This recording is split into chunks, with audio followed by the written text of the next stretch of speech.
Hola, hermanos de Western District. Mi nombre es Brad Roth y yo soy el pastor de West Zion Mennonite en Round Ridge, Kansas. Espero que estén pasando un muy lindo verano.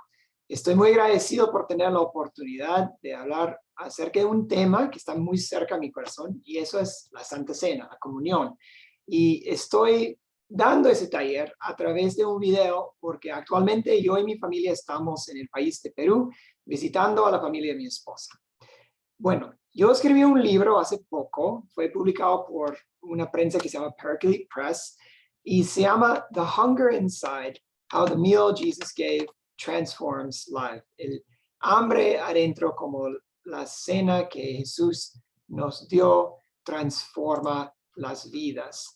Y estoy muy agradecido de poder hablar de ese libro porque ese libro realmente tomó tiempo en formarse dentro de mí. La Santa Cena ha sido tan importante para mí y estoy muy dispuesto a dejar un camino para que otros puedan encontrar el tesoro que es todo el significado de la Santa Cena, y compartir eso conmigo. Y lo que yo espero que podamos descubrir hoy en esta tarde es que cuando venimos a la Santa Cena, nosotros encontramos a Jesús.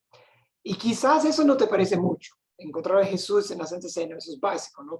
Pero aunque quizás no te parezca que eso es mucho, yo pienso que muchos de nosotros como menonitas, como anabautistas, estamos siempre recuperándonos de una teología zwingliana. Eso quiere decir que Zwingli, que fue uno de los reformadores en el siglo XVI en la ciudad de Zúrich, en Suecia, que Zwingli dio una teología que muchos menonitas han adoptado como suya.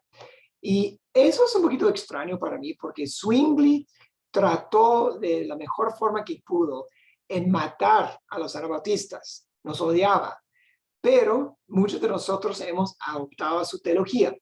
Y su teología de Zwingli dice tal, que como Jesús ha ascendido a la mano derecha del Padre y está presente en el cielo, significa que no es posible que esté presente en el pan y en la copa.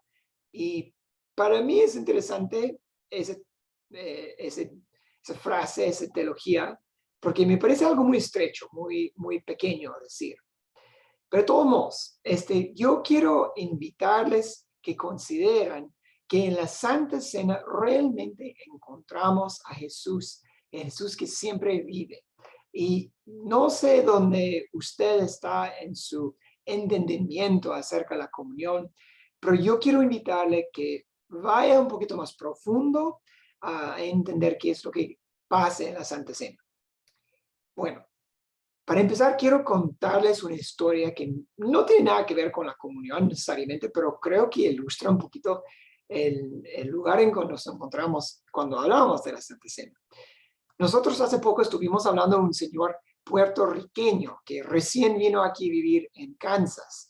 Y estaba un poquito preocupado ese señor de cómo iba a ser recibido aquí en Kansas, porque estaba pensando, ¿habrá hispanos? ¿Habrá gente que me acepta? ¿Voy a experimentar racismo? ¿Tendré amigos en el trabajo? ¿Cómo va a ser mi vida allá?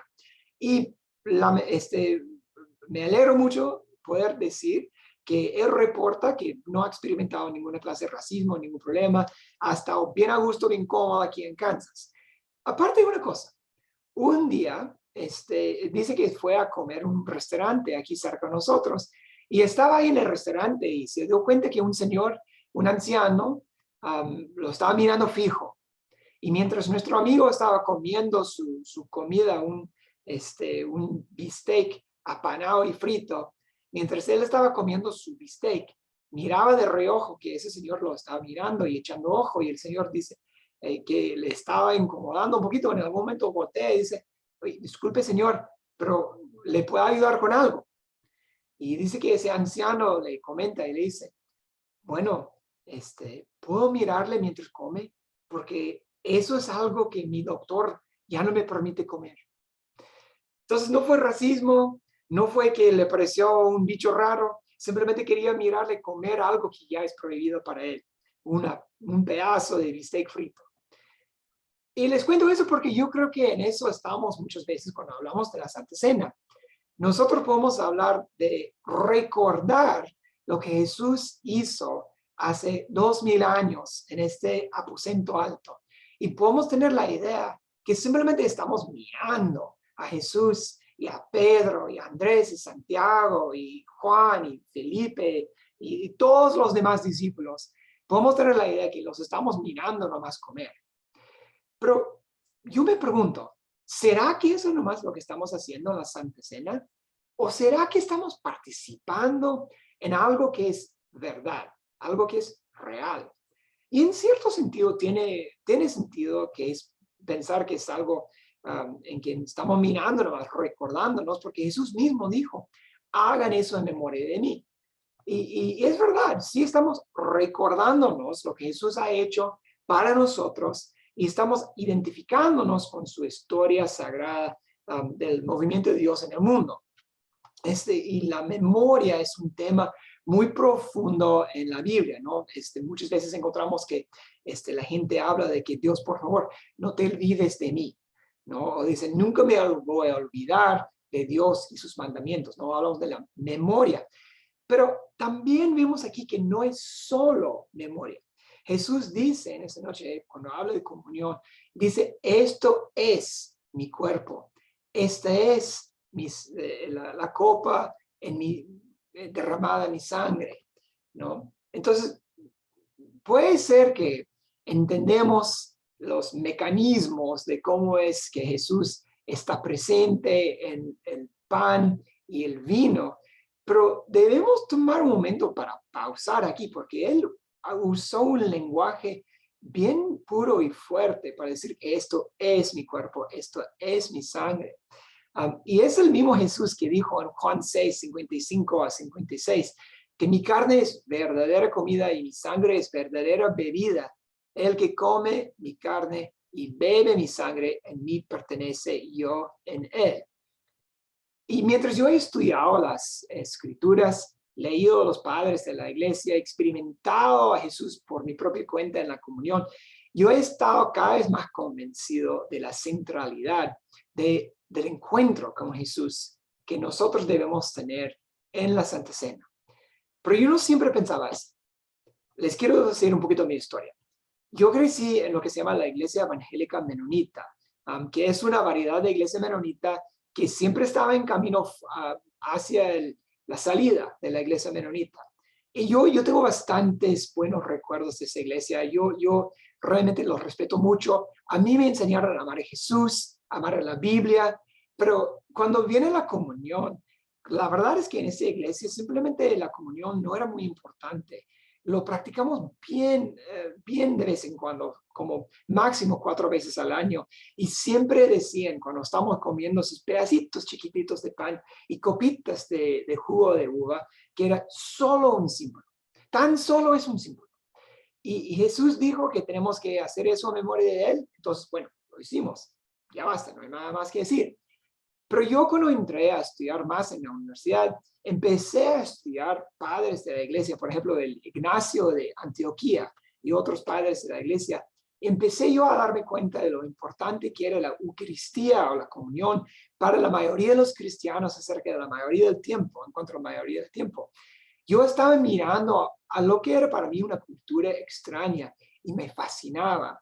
Yo empecé a leer el Nuevo Testamento con nuevos ojos y empecé a ver que la comunión está por todas partes. Por ejemplo, en Lucas 24, cuando Jesús parte el pan con los 2 discípulos después de su resurrección y los discípulos regresan a Jerusalén y dicen, lo conocimos a través del partimiento del pan. O, por ejemplo, cuando Jesús parte el pan para los 5,000, ¿no? Son las mismas palabras que utiliza Jesús en la noche en que fue entregado, cuando parte el pan para dar la Santa Cena. Dice, tomó el pan, dio gracias, lo partió y se los dio. Entonces yo empecé a ver la Santa Cena por todos lados en la Biblia. Y una vez que eso abrió de una forma nueva para mí, yo empecé en mi corazón cuestionar ciertas cosas que yo había recibido. Y he estado siempre en un camino de tratar de entender cada vez más qué significa la Santa Cena y el hecho de que Cristo viene a nosotros a través de esa cena.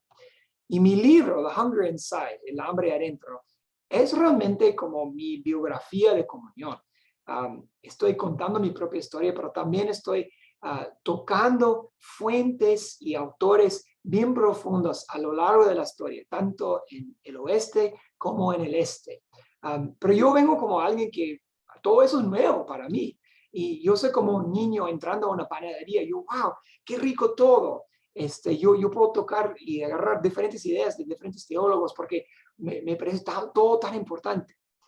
Yo he tenido que redescubrir el significado de la comunión.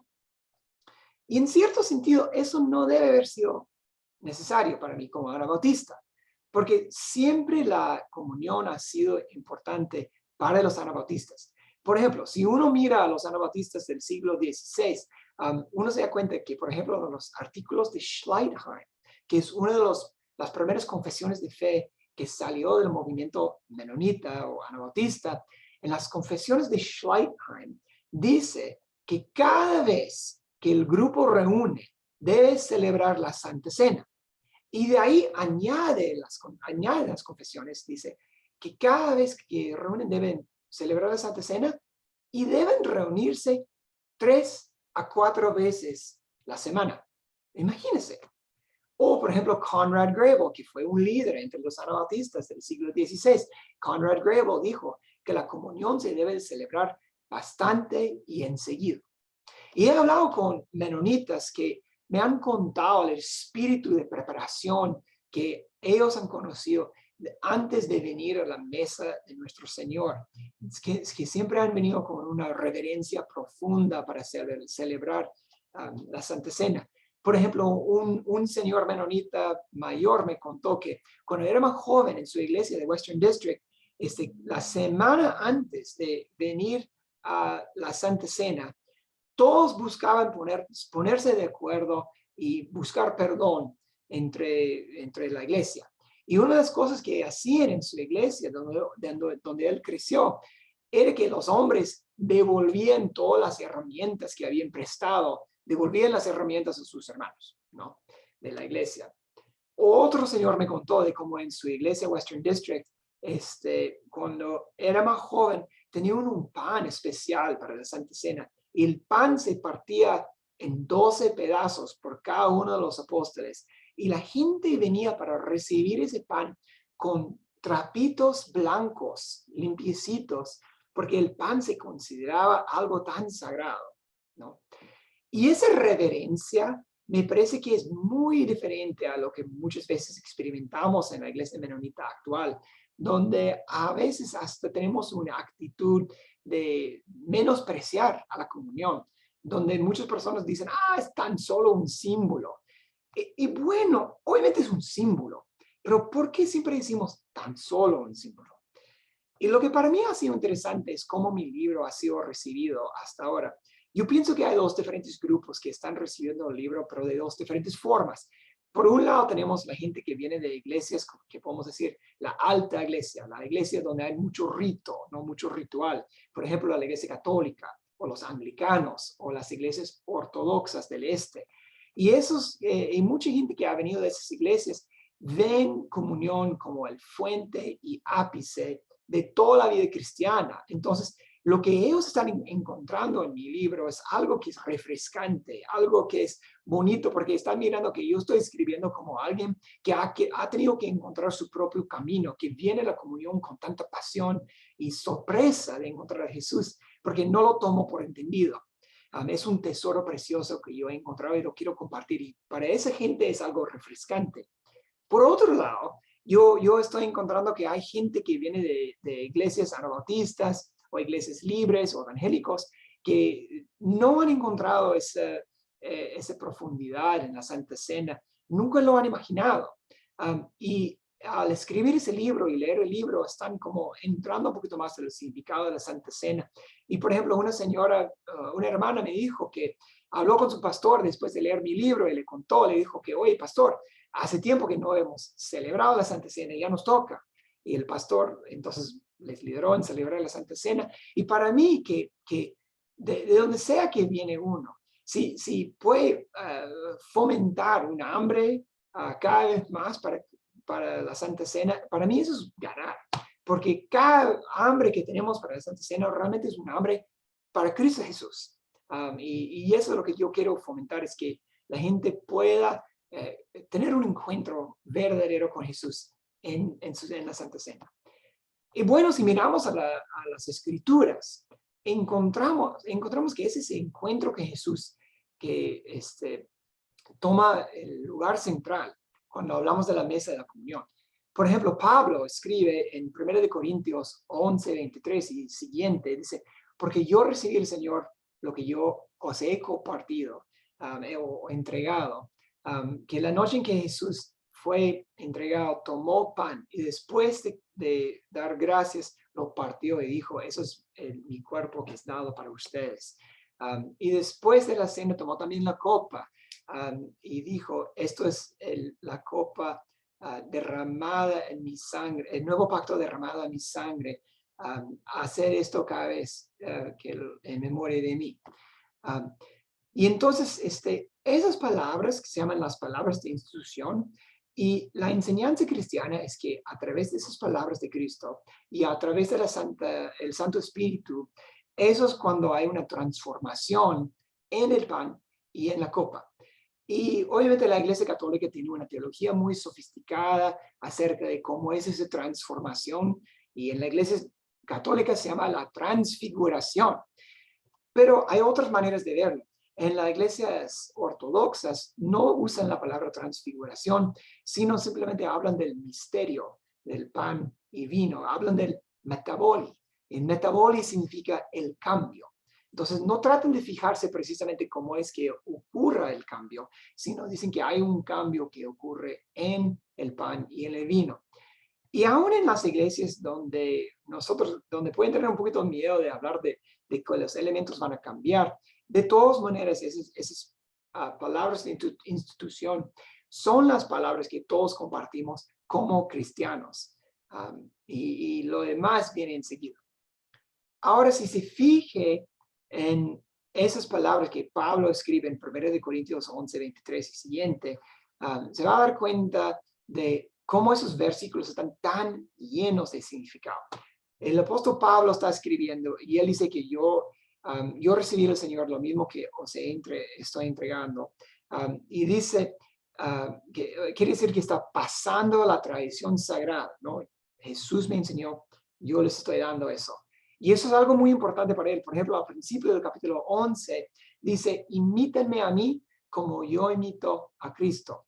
Y dice, yo les recomiendo, porque siempre se acuerdan de mí en todo y porque siempre ustedes mantienen las tradiciones que yo he entregado a ustedes. Y aquí encontramos a Pablo entregando la tradición acerca de la mesa. Y también en capítulo 15 habla de entregar el evangelio.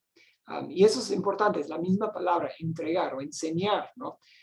Pablo ve una cadena de tradición que regresa a Jesús. Jesús nos ha dado la mesa, Jesús nos ha dado su palabra, y ahora nosotros como fieles siervos estamos entregando la mesa y la palabra a los que vienen seguido. Y estamos entregando la mesa y la palabra hacia el futuro. Recibimos y entregamos. Y yo pienso que eso es muy importante, que son las dos cosas, tanto la palabra como la mesa, porque realmente se requieren los dos para poder seguir a Jesús. Necesitamos escuchar su palabra, pero también necesitamos venir a su mesa. Y en cierto sentido podemos decir que es mente y corazón, porque escuchamos la palabra de Jesús y eso nos transforma intelectualmente, pero también después venimos a la mesa de Jesús y literalmente tenemos un encuentro visceral con Él, porque comemos el pan y tomamos el jugo o vino. Pero fíjese, todo lo demás que se encuentra en ese pasaje de 1 Corintios, capítulo 11, 23 y siguiente, porque está diciendo que está entregando la sagrada tradición, está hablando de la memoria, dice que Jesús, que eso es el nuevo pacto de mi sangre, es sacrificio. Jesús dio gracias, agradecimiento. La palabra es Eucaristía, eso es literalmente la palabra ahí en griego, gratitud, agradecimiento. Dice que es el nuevo pacto, es proclamar la muerte de Jesús hasta que Él viene de nuevo, que jala la escatología, y también tiene una dimensión de misión, porque estamos proclamando su muerte salvífica. Entonces, todo eso quiere decir que realmente no hay nada importante, ni un tema de la teología cristiana que no se encuentra en la comunión. Todo está ahí. La salvación y la proclamación y la misión y el final del mundo, todo lo que uno puede buscar se encuentra en la Santa Cena, está todo canalizado ahí por la Santa Cena.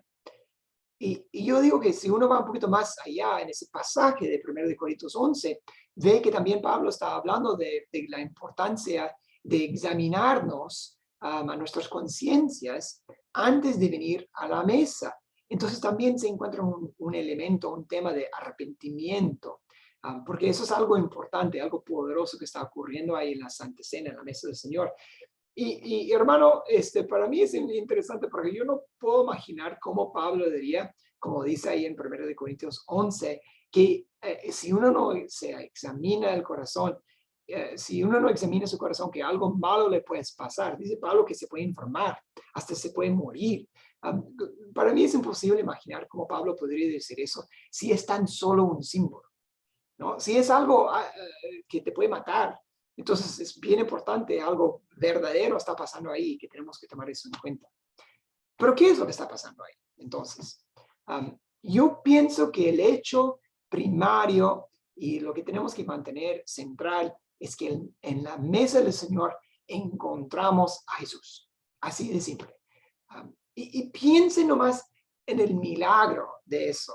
No es solo mirar a otro comer, es venir a la misma mesa del creador del universo. El Señor mismo está ahí, nos está entregando su propia vida y gracia, su propio ser nos está dando. Y nosotros estamos comiendo con el mismo Jesús que comía con los apóstoles hace 2000 años. Es un encuentro puro. Y eso es un milagro, realmente, si lo pensamos así. Para mí es increíble tomarlo eso en serio y para mí es por eso que la experiencia ha sido tan asombrante para mí. A veces, quizás si usted es pastor, a veces quizás ha experimentado lo mismo que yo. Cuando a veces vengo a la mesa del Señor para ministrar a su mesa y partir el pan y decir esas palabras de Jesús y compartir la copa, a veces casi me desmayo porque es una experiencia tan profunda que estoy teniendo ahí, estar con el pueblo de Dios, con el Señor, diciendo esas palabras y presentando esos dones que Jesús nos ha dado para su pueblo. ¡Qué privilegio! ¡Qué júbilo! ¡Qué gozo!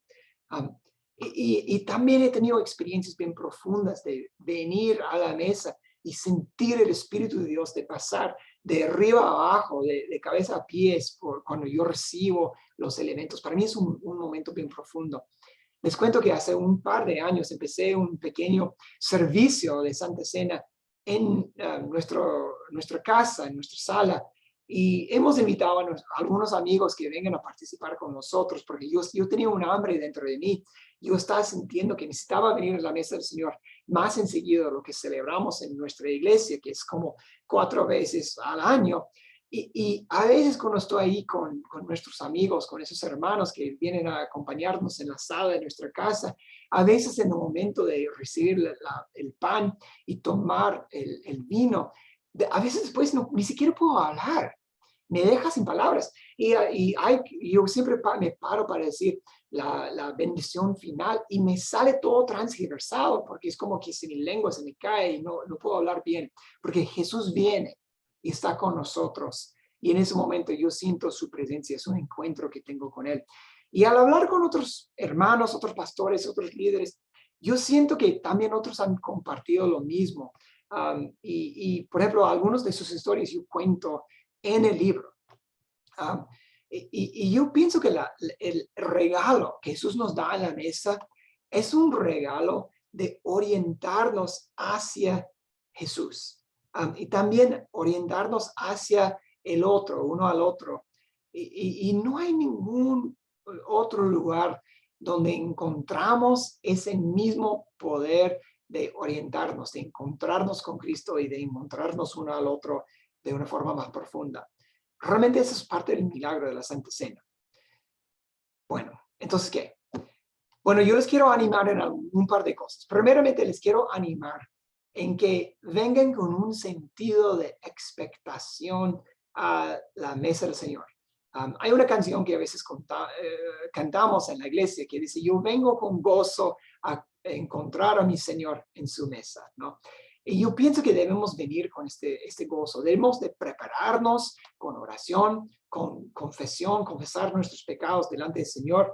Santiago dice en su carta que debemos de confesarnos uno al otro. Yo pienso que debemos de preparar nuestros corazones porque estamos viniendo a comer con el Señor del universo.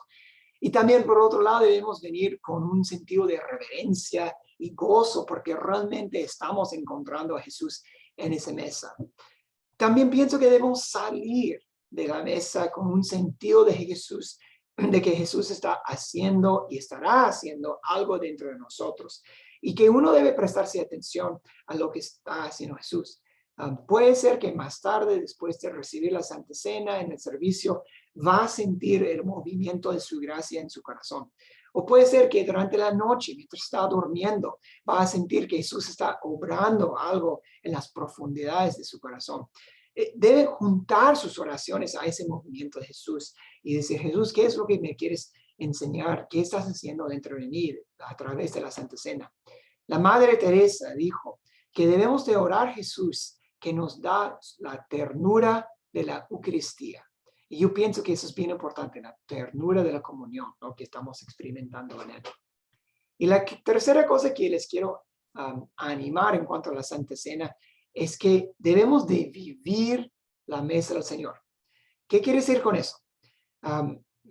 Que no es solo algo que recibimos el domingo por la mañana y vamos a regresar a nuestras casas, a nuestros trabajos, a nuestras familias, como si nada. Debemos de vivir la mesa del Señor. La gracia que encontramos en su mesa, debemos empezar a vivir en nuestras vidas cotidianas, día tras día. Lo que experimentamos en su mesa el domingo, debemos vivir en nuestras vidas el lunes y siguiente. El mismo Menno Simons dijo que cuando venimos a la Santa Cena, a la mesa del Señor, que debemos esperar encontrar a Jesús. Jesús nos ha dado esa mesa con el fin de que por observar la Santa Cena debemos de conformarnos al misterio que representa en esa seña o sacramento. O sea que cada vez que compartimos la mesa estamos conformando la integridad de nuestras vidas a la mesa. El diseño de comunión es que salimos de la mesa para vivirla. Bueno, quiero dejarles con unas cuantas preguntas que quizás pueden conversar. Cómo me gustaría estar ahí con ustedes para conversar y estar presente en esa conversación, pero les voy a dar con un par de preguntas. Primeramente, esta pregunta,